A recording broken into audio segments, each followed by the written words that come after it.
Hallelujah. धन्यवाद सामर्थ्य पिता परमेश्वर, आपका धन्यवाद, आपका शुक्र करते हैं खुदावंद खुदा आज के दिन के लिए, आज के समय के लिए मेरे पवित्र परमेश्वर। पिता धन्यवाद करते हैं, आपने हम सबको संभाला, अपनी पाक पवित्र हजूरी में बनाए रखा मेरे सामर्थ्य पिता। आपका धन्यवाद, आपका शुक्र करते हैं।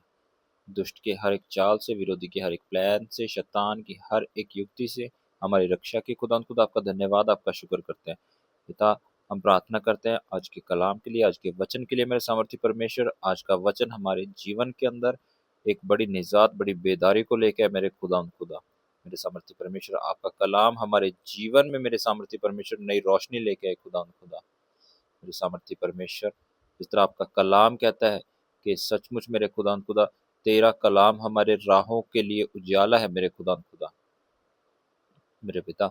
हम प्रार्थना करते हैं सामर्थ्य परमेश्वर, इस कलाम के विरोध में हर एक दुष्ट की चाल को हम बांध देते हैं प्रभु यीशु मसीह के सामर्थ्य नाम में खुदा खुदा। और हमें वो तन वो मन दे मेरे सामर्थ्य परमेश्वर कि हम तेरे कलाम को सुनने वाले ही नहीं बल्कि उसके ऊपर चलने वाले, अमल करने वाले बन सके मेरे खुदा खुदा।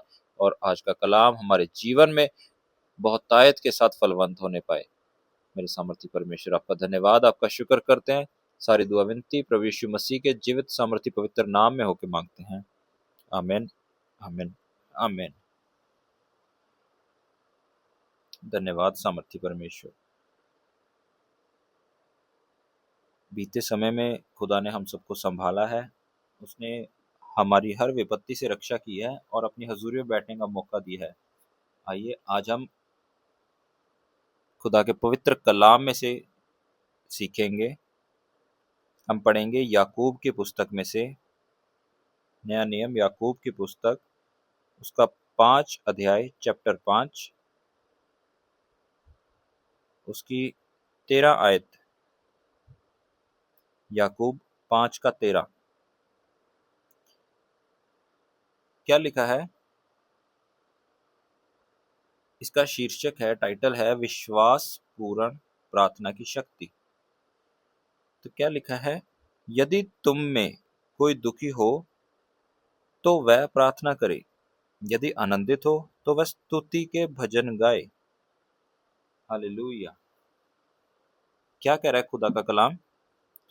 कि यदि तुम में से,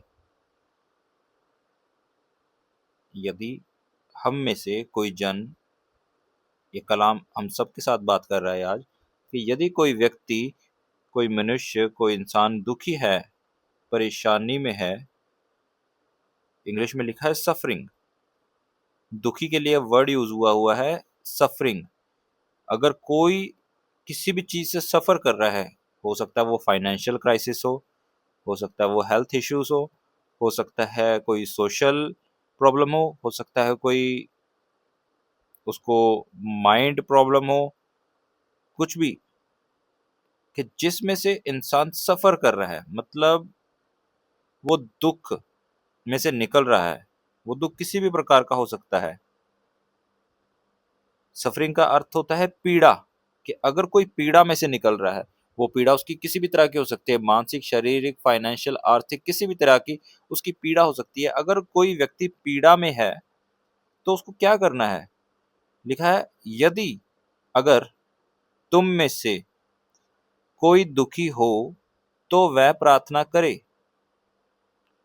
अगर हम पीड़ा में हैं तो हमें क्या करना है? खुदा का कलाम हमें क्या करने की गाइडेंस है, हमें क्या गाइड कर रहा है खुदा का कलाम, कि हमें क्या करना है? प्रार्थना करनी है।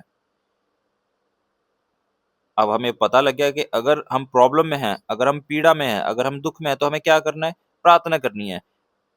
अब इसी रीति इसका ऑपोजिट, यदि आनंदित हो, अगर पीड़ा में है तो क्या करना है? प्रार्थना करनी है। और उसका ऑपोजिट, यदि आनंदित है तो वह स्तुति के भजन गाए। इंग्लिश में लिखा है, लेट हिम सिंग प्रेज, वह प्रेज करे, धन्यवाद करे, भजन गाए, स्तुति करे, आनंदित है अगर वो। अब आपको जीवन में आपको दो तरह के इंसान मिलेंगे। हमारा जीवन दो तरह की सिचुएशंस में से होकर निकलता है, या हम खुश होते हैं या हम दुखी होते हैं। अगर हम दुखी हैं तो उसके लिए खुदा का कलाम हमें क्या कह रहा है करने के लिए? प्रार्थना। और अगर आनंदित है तो स्तुति के भजन गाए। जिस तरह एक अन्य जाति व्यक्ति, कोई ऐसा व्यक्ति जो प्रभु को नहीं जानता, वो अगर किसी प्रॉब्लम में होता है, जैसे हम एक एग्जाम्पल के तौर पर बात करते हैं, एक हॉस्पिटल है, उसमें हर प्रॉब्लम के लिए, हर बीमारी के लिए एक अलग डॉक्टर होता है, एक अलग वार्ड्स बने होते हैं, अलग ओपीडीज बनी होती हैं, हर एक स्पेशलिस्ट अलग बैठा होता है। तो उस रीति से अगर हम देखें, जैसे खुदा का कलाम कह रहा है कि अगर दुखी हो तो प्रार्थना, अगर आनंदित हो तो स्तुति के भजन गाओ। अब अगर जैसे हॉस्पिटल में कोई अन्य जाति व्यक्ति जा रहा है या कोई भी व्यक्ति जा रहा है, हम जब हॉस्पिटल में विजिट करते हैं तो क्या रहता है कि अगर कोई गले की प्रॉब्लम है तो इस डॉक्टर के पास, अगर आंखों की प्रॉब्लम है तो इधर। इस रीति से हमें खुदा का कलाम कैसे गाइड कर रहा है, वो कैसे हमें प्रॉपर गाइडेंस दी जा रही है। अगर दुखी हैं तो प्रार्थना करनी है, अगर आनंदित है तो भजन गाने हैं। पर आजकल मसीह भाई बहन हमारे क्या करते हैं, अगर दुखी होते हैं तो सबसे पहले फोन करते हैं, किसको, इधर उधर दोस्तों को, रिश्तेदारों को। वो अपनी प्रार्थना करने की बजाय, अपने दुख को प्रभु को बताने की बजाय अपने पहले दोस्तों को बताएंगे, रिश्तेदारों को बताएंगे, फिर वो कहेंगे हाँ मैं प्रार्थना तो करने लगा ही था, मैं तो प्रार्थना के लिए बैठने वाला ही था, या अभी नहीं, मैं शाम को प्रार्थना करूंगा या करूंगी। वो पहले अपनी प्रॉब्लम अपने सब दोस्तों को, सब मित्रों को, सब रिश्तेदारों को, जिन जिन को वो अपना प्रिय जानते हैं, सबको बताते हैं कि हमें ये प्रॉब्लम है, हमें ये पीड़ा है, हमें ये दुख है। पर बताना किसको है? बाइबल क्या कहती है कि किसको बताना है? अगर दुखी है तो प्रार्थना करनी है।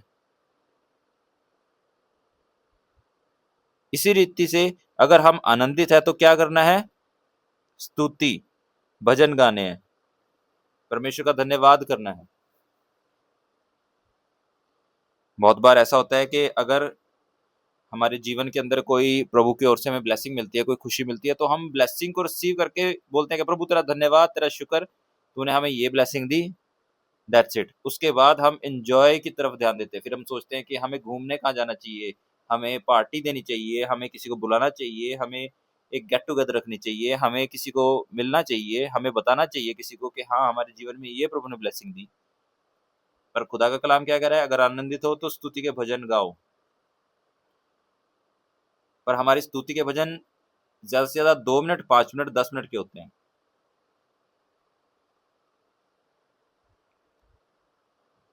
इसी रीति से अगर दुखी है तो प्रार्थना करें। हम प्रार्थना नहीं कर रहे, हम क्या कर रहे हैं? हम प्रार्थना के नाम पर बहुत बार फॉर्मेलिटी कर लेते हैं, फिर बाद में कहते हैं कि प्रभु ने तो हमारी सुनी ही नहीं। क्या हमने उस रीति से प्रार्थना की? या फिर हम सोचेंगे कि आज नहीं प्रार्थना करेंगे, कल करेंगे।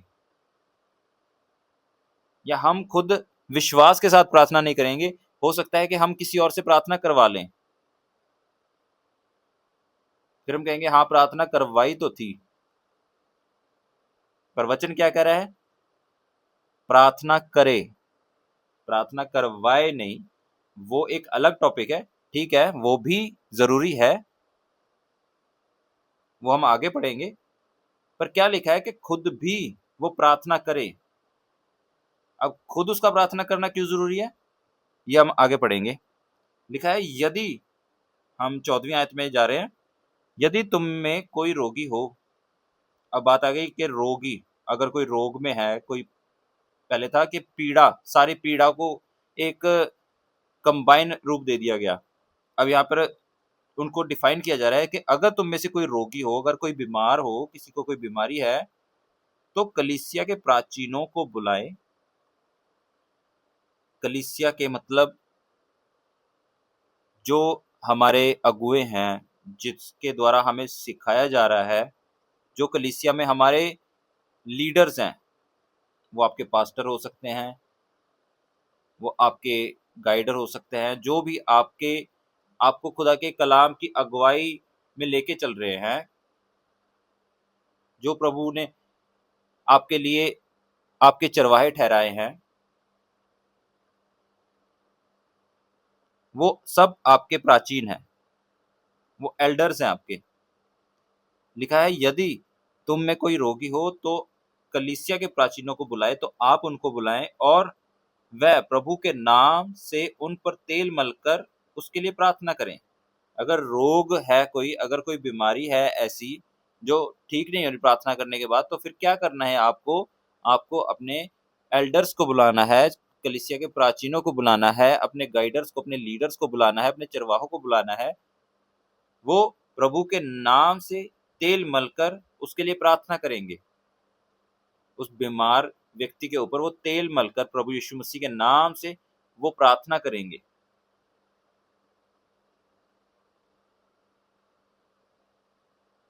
उसके बाद क्या लिखा है? हम 15वीं आयत पढ़ रहे हैं।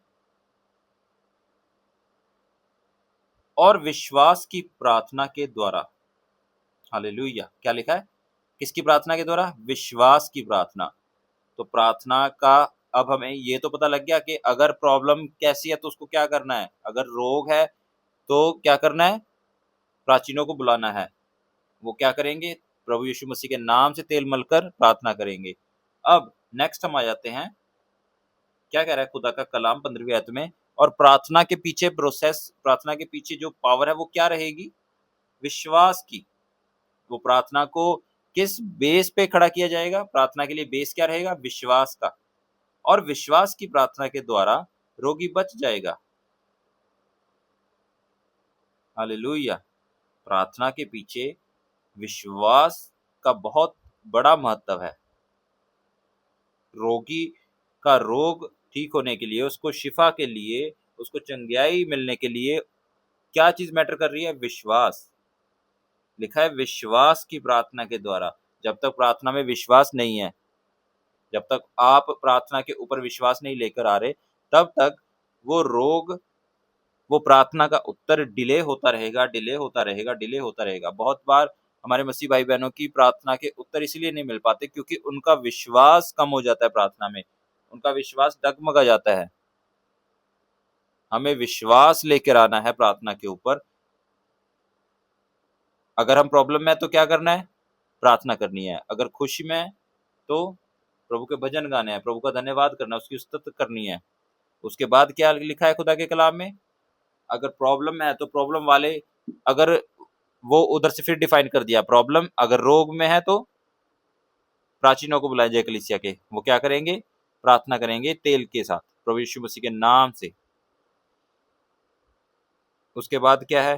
प्रार्थना के पीछे प्रोसेस क्या लग रहा है? प्रार्थना के पीछे पावर कौन सी यूज हो रही है? विश्वास की।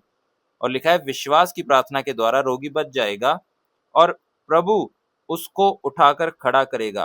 हालेलुया। जब तक प्रार्थना विश्वास नहीं होगा तब तक प्रभु उसको उठाकर खड़ा नहीं कर पाएगा। और अगर विश्वास आपकी प्रार्थना में दिखाई दे रहा है तो प्रभु आपको आपके रोग से, आपकी बीमारी से, आपकी मुर्दा हालात से, आपके हर एक ऐसी सिचुएशन से जो आपके फेवर में नहीं थी, जो आपके लिए आपके जीवन के हालात मुर्दा हो चुके थे, प्रभु आपको उसमें से उठाकर खड़ा करेंगे। हालेलुया। यदि उसने पाप भी किए हों, यदि उससे पाप हुए हों, यदि उसके रोग का कारण उसका पाप हो सकता है, यदि उसने पाप भी किए हों, तो परमेश्वर उसको क्षमा करेगा। हालेलुया। प्रभु यीशु मसीह हमें रोग से आजादी देंगे, हमें हर एक पाप से आजादी देंगे।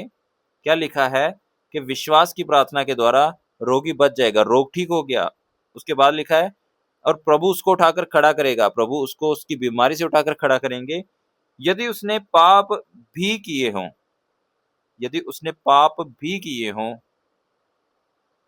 तो भी उसको माफी मिलेगी, तो भी प्रभु उसको माफ करेंगे, उसके पापों से उसको माफी मिलेगी और उसके रोग से उसको शिफा मिलेगी। प्रभु उसको उठाकर खड़ा करेंगे।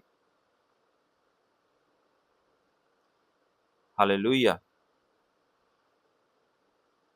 क्या कह रहा है खुदा का कलाम? 16वीं आयत हम पढ़ते हैं। इसलिए तुम आपस में एक दूसरे के सामने अपने अपने पापों को मान लो और एक दूसरे के लिए प्रार्थना करो जिससे चंगे हो जाओ। धर्मी जन की प्रार्थना के प्रभाव से बहुत कुछ हो सकता है। आमीन। हालेलुया। परमेश्वर का धन्यवाद करते हैं ये वचनों के लिए। प्रभु ने आज अपने लोगों के जीवन में एक नया मार्गदर्शन उनको प्रदान किया है। क्या कह रहा है खुदा का कलाम 16वीं आयत में? इसलिए तुम आपस में एक दूसरे के सामने अपने अपने पापों को मान लो। प्रभु की हजूरी में हमें एक दूसरे के सामने अपने पापों का अंगीकार करना है। हमने कहना है कि हाँ, ऐसा नहीं कि हम बैठकर पर्सनली उन सारी चीजों की दोबारा से चर्चा करें। नहीं, प्रभु को हजूर में मानकर, प्रभु की हजूरी में जाकर एक दूसरे के प्रति हमें पापों को मानना है। वो पापों को किस रीति से मानना है कि हम पहले ये पाप करते थे, लेकिन अब प्रभु ने हमें उस पाप में से निकाल लिया। वो पापों का मानना आपके जीवन को ये दिखाना जरूरी है कि आपको पाप में से कैसे प्रभु ने निकाल लिया, आपको कैसे पाप वाले सिचुएशंस में से, हालातों में से प्रभु ने आपको निकाल कर बाहर खड़ा कर दिया। लिखा है आपस में एक दूसरे के सामने अपने अपने पापों को मान लो कि हम पहले ये करते थे, पर अब प्रभु ने हमें नया जीवन दिया है। हमें प्रभु ने माफ किया है, हमें प्रभु ने आजाद किया है। हम रोगों में थे अपने पापों के कारण, अब हम आजाद हो चुके हैं। हमने प्रभु को जान लिया, अब अपना जीवन हम प्रभु को दे रहे हैं। हमें अपने पापों का अंगीकार इस रीति से करना है। ऐसा नहीं कि हम बैठकर उन सारी पुराने पापों की हम चर्चा करें दोबारा से कि हम पहले ऐसे करते थे, आप ऐसे करते थे, मैंने तो ये सब किया है, मैंने तो वो सब किया है। नहीं, उसको मानकर छोड़ना है, अंगीकार करना है, अपने पापों को मानना है कि हाँ, हम ये पाप करते थे, हम इस बुराई में फंसे हुए थे। ये सारी चीजें आपके चर्चा का टॉपिक नहीं बनना चाहिए।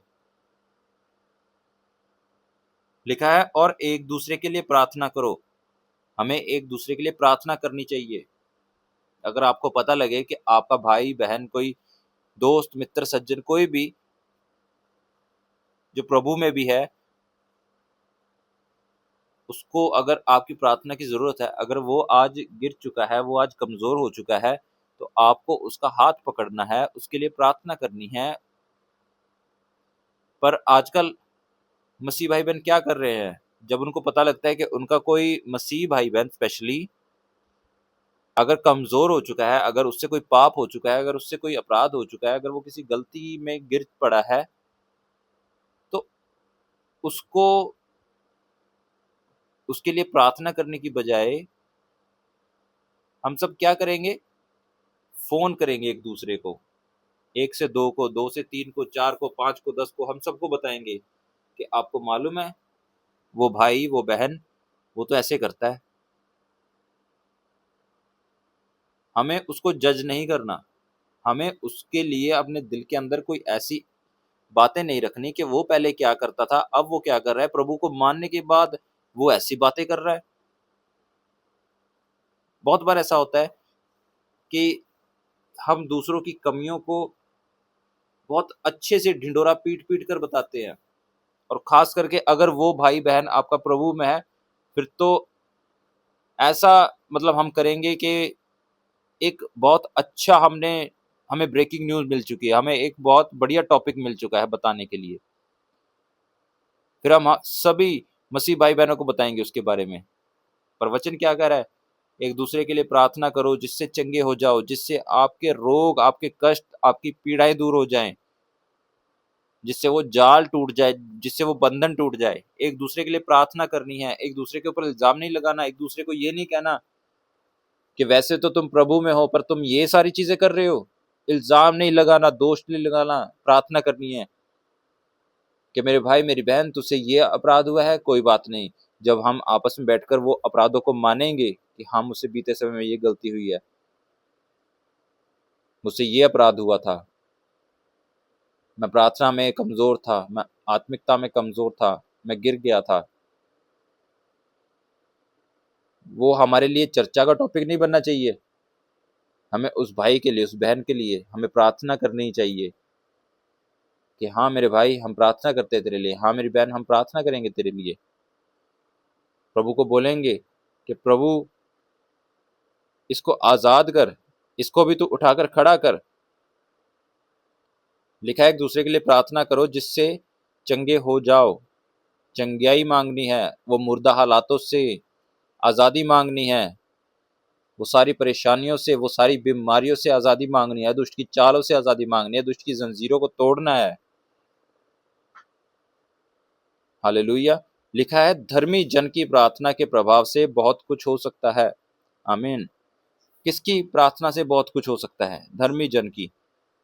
जब हम बात करते हैं कि धर्मी जन, अगर हम कहेंगे कि हम कौन है, हम धर्मी जन हैं, हम खुद को धर्मी जन वाली लाइन में खड़ा हुआ मानते हैं, हम कहते हैं कि हाँ हम धर्मी हैं, पर अगर हम धर्मी हैं तो हमारे ऊपर एक रिस्पॉन्सिबिलिटीज है, हमारे ऊपर कुछ जिम्मेवारियां भी दी हैं प्रभु ने कि धर्मी जन क्या करेगा। धर्मी जन का मतलब ये नहीं है कि हम धर्मी जन बन गए, हम रोज प्रार्थना करते हैं, हम इतने से इतने प्रार्थना करते हैं, इतने घंटे प्रार्थना करते हैं, हमारा हफ्ते में उपवास भी होता है, हम चर्च भी जाते हैं, हम कुछ पाप नहीं कर रहे।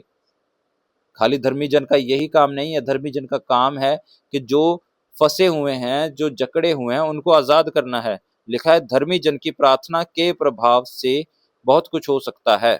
इसका मतलब धर्मी जन को प्रार्थना करनी पड़ेगी, धर्मी जन को प्रार्थना करनी चाहिए, क्योंकि उसकी प्रार्थना के प्रभाव से बहुत कुछ हो जाएगा। ऐसा नहीं है कि हम धर्मी जन बनकर प्रभु के सामने खड़े हो जाएं पर हम करें कुछ ना। क्या कह रहा है खुदा का कलाम कि धर्मी जन की प्रार्थना के प्रभाव से बहुत कुछ हो सकता है। धर्मी जन को प्रार्थना करनी चाहिए, धर्मी जन के लिए प्रार्थना करना जरूरी है, क्योंकि उसकी प्रार्थना के प्रभाव से बहुत कुछ हो सकता है। उसकी प्रार्थना करने के प्रभाव से बहुतों को निजात मिल सकती है, बेदारी आ सकती है, उनके जीवन में आजादी मिल सकती है, उनको चंगाई मिल सकती है। क्या हम खुद को धर्मी जन कहकर भी ऐसा तो नहीं कि हम प्रार्थना ही नहीं कर रहे किसी दूसरे के लिए?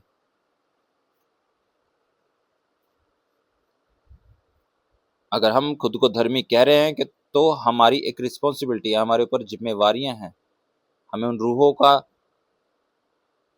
बचाव करना है जो दुष्ट के चंगुल में फंस चुकी हैं या फंसने जा रही हैं, जिनके ऊपर दुष्ट अटैक कर रहा है। हालेलुया। हम परमेश्वर का धन्यवाद करते हैं आज के वचनों के लिए, आज के इस कलाम के लिए, खुदा के मार्गदर्शन के लिए। सचमुच खुदावंद खुदा, आप महान सामर्थ्य जलाली परमेश्वर है मेरे पिता।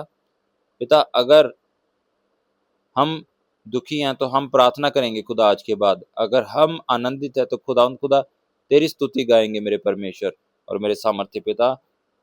जिस तरह तेरा कलाम हमें सिखाता है कि विश्वास की प्रार्थना से रोगी बच जाएगा, मेरे सामर्थ्य परमेश्वर हम अपनी प्रार्थना में विश्वास को और दृढ़ करें, मजबूत करें मेरे खुदा। धन्यवाद सामर्थ्य परमेश्वर, हम एक दूसरे के सामने अपने पापों को माने और एक दूसरे के लिए प्रार्थना कर सके मेरे सामर्थ्य परमेश्वर। मेरे खुदा, तेरा कलाम कहता है कि धर्मी जन की प्रार्थना के प्रभाव से बहुत कुछ हो सकता है।